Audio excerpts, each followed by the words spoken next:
Welcome to the Deep Dive. We take complex sources, dig through them, and pull out the key insights just for you. Today, we're diving into a company that's a household name across Latin America, Ambev S.A., ticker ABEV. Our goal? Simple. Give you the essential knowledge, the real shortcut to understanding this major player in the beverage world. And we're basing this on a detailed Compasscope research report. Plus, we've layered in Ambev's latest business updates and their most recent earnings call. We'll sift through it all and extract what really matters for you. Yeah, and Ambev, it's more than just a big drinks company, isn't it? It's a dominant force with some really interesting strategies. So today, we'll shed light on their business, their competition, how they plan to grow, and crucially, what you should be watching. Okay, let's unpack this then. So, Ambev, fundamentally, a beverage company. They make, market, distribute drinks, alcoholic, non-alcoholic, mostly in Latin America. And their market shares, they're huge. Dominant, really. Now, looking at their different lines of business, the absolute core, no surprise, is beer. But it's not just one kind of beer. You've got their core beer brands, the everyday choices, Skol, Brahma, Antarctica, Quilmes, down in Argentina. Familiar names. But, and this is important, they're pushing hard on premium and super premium beer brands. Think Budweiser, Stella Artois, Corona, Michelob Ultra. Higher margins there. The insight, really, is they're tapping into that consumer trend, people trading up, wanting something a bit more special, often imported. And they're smart, too, expanding into non- and low-alcohol beer. You know, capturing that health-conscious vibe with things like Michelob Ultra Pure Gold. Right. But it's not just beer. They've got a big footprint in soft drinks and non-alcoholic beverages. Strategic partnerships are key here. Like, they handle the whole PepsiCo portfolio of carbonated soft drinks, plus their own stuff, ready-to-drink teas, energy drinks, juices. Oh, and water. They bottle and distribute that, too. Okay, but here's where it gets really interesting, maybe even a bit unexpected for a drinks company. Their digital and technology platforms. This is, I think, where Ambev is really looking to the future. The insight here is fascinating. They're building this digital layer, almost like a nervous system for beverage distribution.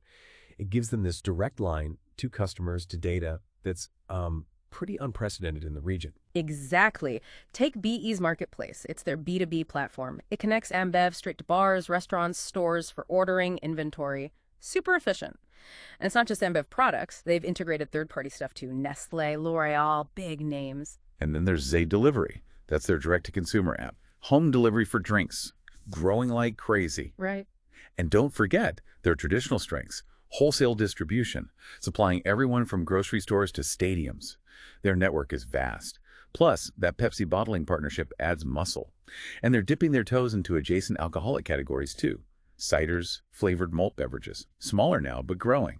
So yeah, if you step back, you can kind of group Ambev's operations into four main buckets. You've got alcoholic beverages, non-alcoholic beverages, those really innovative digital platforms, and then the wholesale and bottling side. It's this diversification, this wide net that lets them grab different opportunities and adapt as consumer tastes change. It's a smart play. Okay, so that paints a picture of this massive scale. But Latin America is dynamic, competitive. How does a giant like Ambev actually maintain that dominance? What's their secret sauce, and where are the cracks, the vulnerabilities? Well, they definitely have some major competitive advantages. A lot of it comes down to that sheer market dominance. We're talking near monopoly levels in some places, like 60% of Brazil's beer market, over 65% in Argentina, Uruguay.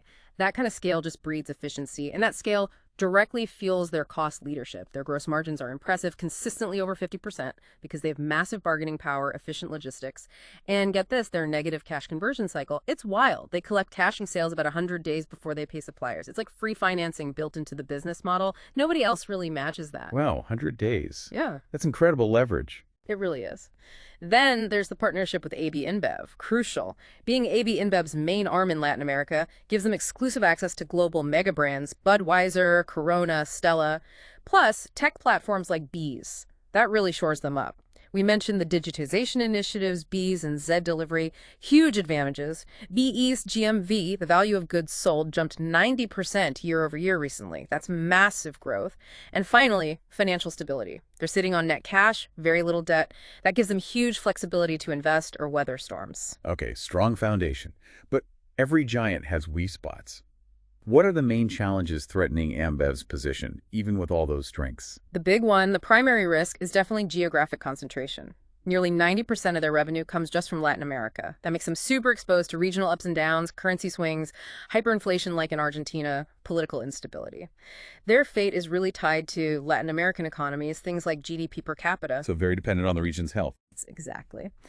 They also face real competitive pricing pressure. It's tough managing prices in markets where people are price sensitive, especially when competitors like Heineken are aggressively closing those price gaps, particularly in Brazil. That's a constant battle.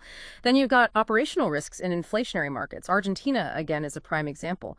When input costs soar, it's hard to pass all of that on to consumers without hurting sales. That squeezes margins. There's also a brand and portfolio maintenance risk. It's a delicate balancing act, right? Pushing the high margin premium stuff while keeping the core brand loyalists happy, you risk alienating one group or the other. And lastly, that's death. Dependence on digital ecosystem execution. BAS and Z are fantastic, potentially game-changing, but scaling them profitably across all these diverse Latin American markets. Getting widespread adoption, that takes ongoing investment and flawless execution. It's not guaranteed. And it's interesting when you compare them to peers like AB InBev or Heineken. Sure, the global giants have wider geographic reach, maybe more global premium power, but none of them have replicated AmBev's intense local dominance, their route to market efficiency within Latin America. Their regional scale there is just unrivaled, which brings up that key question. Does this incredible localized strength outweigh the very real risks of being so concentrated in one often volatile region? Okay, that sets the stage perfectly. So given that competitive landscape, those strengths, those risks, what's Ambev's actual plan? How are they strategizing for growth near term and long term? Right. Their growth strategy is definitely multi-pronged. They're attacking on several fronts. First up, premiumization. They're riding that wave of consumers trading up. AB InBev's global brands Budweiser, Stella, Corona are really driving that. Premium grew mid-teens in Brazil recently. Second, they are absolutely doubling down on digitization of ecosystems. BNAS, that B2B marketplace, is streamlining how retailers order, growing incredibly fast. And Z Delivery is their direct line to the consumer's home. Huge potential there. Third, geographic expansion, but maybe not how you'd think. They're already dominant in many countries. So the focus is more on penetrating regions within Latin America where beer consumption per person is still relatively low, finding growth pockets. Fourth, a balanced core portfolio strategy. Keep the big mainstream brands like Skoal strong, but also innovate heavily in non-alcoholic and low-alcohol options to meet those changing health trends. And finally, number 5, relentless focus on operational and cost efficiencies, like that 10% SKU reduction they're doing. Cutting less popular products to boost efficiency in breweries and distribution, protect those margins. And what kind of targets are they aiming for? And, realistically, how likely are they to hit those goals? They're aiming for consistent mid-single-digit revenue growth, around 5.9% CAGR, and they expect gross margins to expand. In terms of achievability, well, their net cash position is a huge plus. It means they can fund investments without borrowing heavily. And their existing infrastructure in Latin America gives them a massive advantage for scaling things like BEs or new product launches. But that geographic concentration risk looms large. Macroeconomic instability, potential tax hikes in key markets like Brazil, those are the biggest hurdles to achieving those consistent growth targets. So ambitious plans, clear advantages, but also significant risks. Let's drill down on those execution risks. What could actually trip them up as they try to implement this strategy? Yeah, the execution risks really circle back to that core vulnerability. Geographic concentration is number one. Like we said, 90% revenue from Latin America. It means any major economic downturn, political crisis, or Argentine currency devaluation in a key market like Brazil or Argentina hits them disproportionately hard. Their performance really tracks regional GDP per capita. Then there's that competitive pricing pressure. It's a constant tightrope walk. Heineken in particular isn't letting up in Brazil. Ambev needs to price effectively without losing too much volume share. That's tough execution. Operational risks in inflationary markets, again, think Argentina. Managing costs, sourcing materials, setting prices when inflation is sky high, it's incredibly difficult and risks margin compression. Right, it's a constant battle. Absolutely. And the brand and portfolio maintenance risks we touched on. How do you push Corona and Michelob Ultra without undermining Skoal? Get the balance wrong and you either lose your base or miss out on high margin growth. And finally, that dependence on digital ecosystem execution. BEs and Z need to keep growing, keep adding value, keeps signing up users across very different markets. Any stumbles in tech development, adoption, or monetization could hinder that whole growth pillar.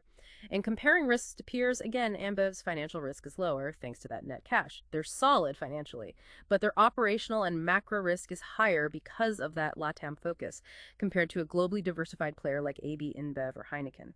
So the big execution question is, can their strong local management and digital tools effectively navigate these concentrated regional challenges, especially when things get economically turbulent? Okay, let's zoom out a bit now. Beyond Ambev's own plans, what's the bigger picture for beer consumption globally? How are those broader trends affecting them? Well, looking at the period since the pandemic, say 2020 to 2023, the picture's quite mixed globally.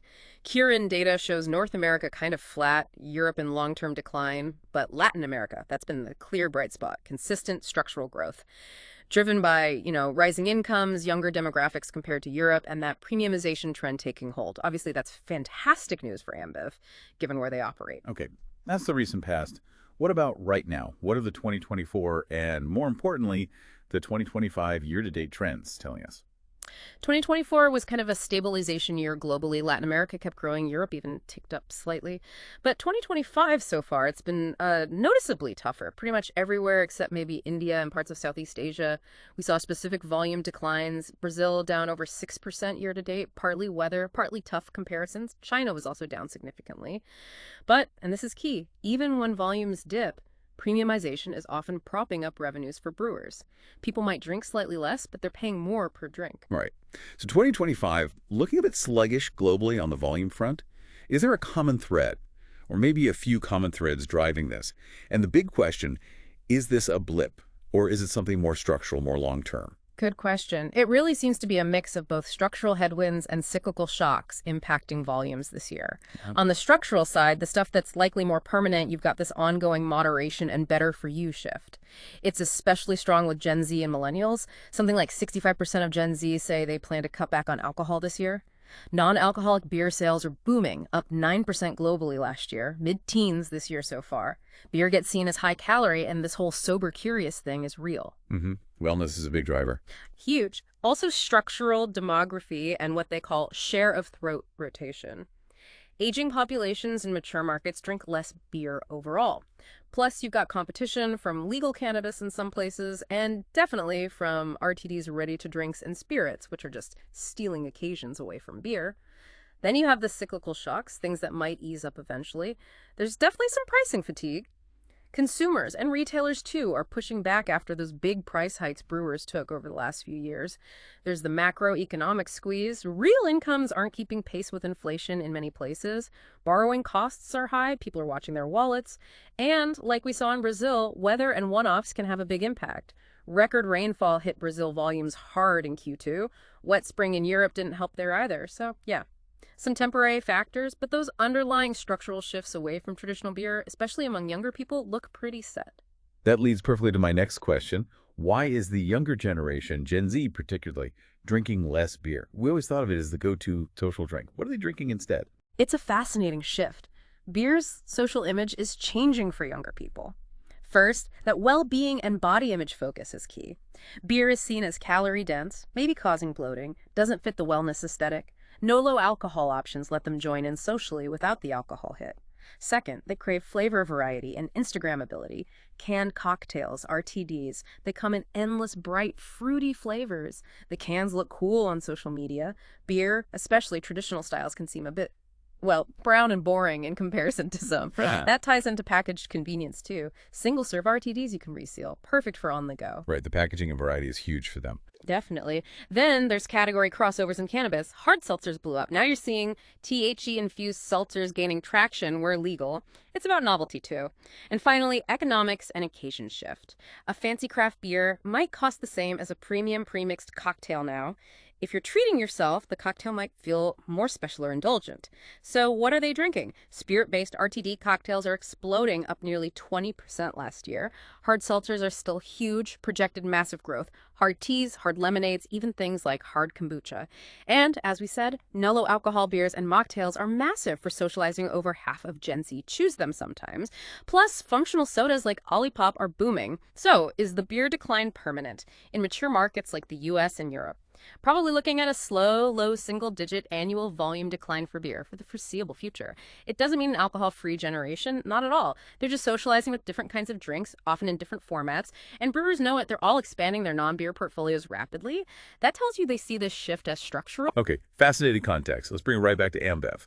Their Q2 2025 earnings call was July 31st.